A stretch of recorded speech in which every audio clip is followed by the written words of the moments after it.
At the beginning of the coronavirus pandemic, Cone Health limited the number of visitors in the hospital to help stop the spread.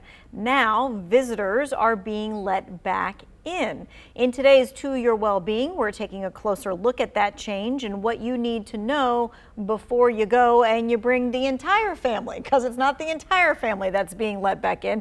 Cone Health's Chief Physician Executive, Dr. Bruce Swords, is joining us. Okay, so today is the start of what's called Phase 4 in Cone Health. So what does that mean, and what should visitors expect when they arrive?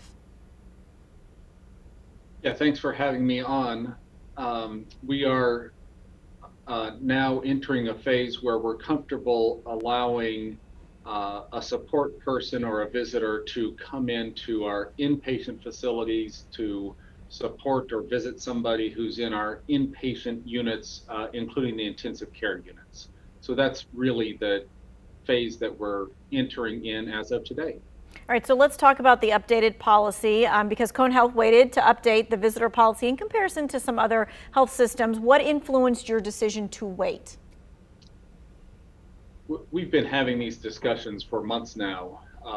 And really we are committed to and focused on safety, period, and that safety for our patients, safety for family members or visitors of the patient, and safety for our staff. So we have taken a very deliberate approach to our visitor policy and really trying to figure out when is the safest and how can we allow patients, family, support people back into our facilities in the safest manner possible. And I know you said you've been talking about it. I'm sure you're using numbers and metrics and things of that nature.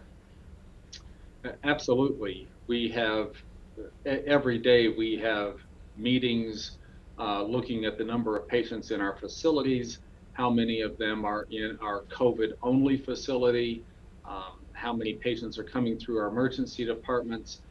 So we look at those numbers. We also want to make sure that we have enough PPE for our staff and, when necessary, PPE for support people and visitors. All right, so let's talk about the visitors because we kind of alluded to that the visitor policy has changed, but we also said that, entire families are not going to be let in either. So what is the change?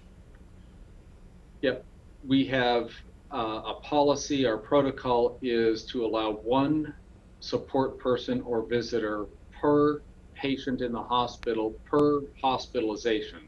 So that's generally speaking for an adult patient. That patient can have a support person visit for their entire hospitalization.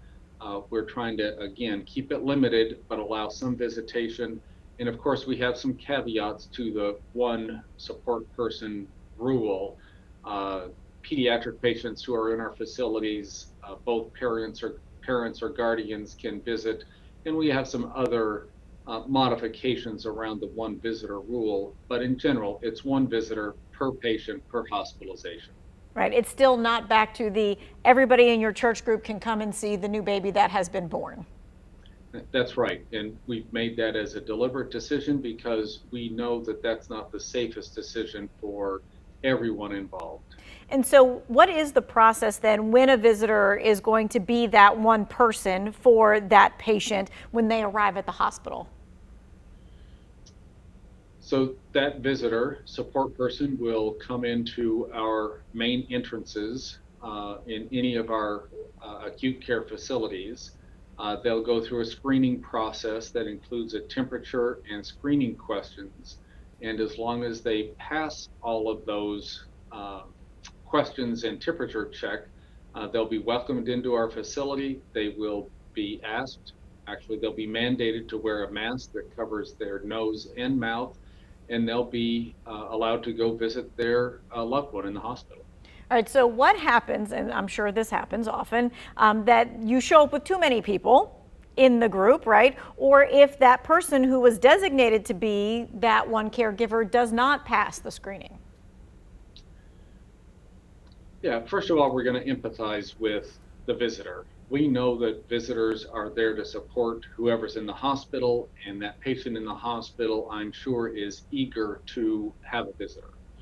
So when somebody comes to the hospital and doesn't pass the screening questions or the temperature check, we will have a conversation with them and ask them to go back to their car, and they may need to seek medical attention themselves. If somebody comes in with a group of people, again, we're going to empathize and recognize how much they want to visit the patient that's in our acute care facilities, and we're going to allow just one of them to come into our hospital. All right, so Green Valley campus, that is for COVID-19 patients. So can you visit someone there, or are there limitations? Yeah, there are limitations, and the general answer to that question is no. We are not allowing visitors to come into our Green Valley campus because every patient in that facility has the SARS-CoV-2 virus. They have COVID, the disease. And so we're accommodating people the best that we can via FaceTime, Zoom. We're allowing people to interact, but we're doing it virtually. There are situations at the end of life where we allow a visitor to come in to support a loved one.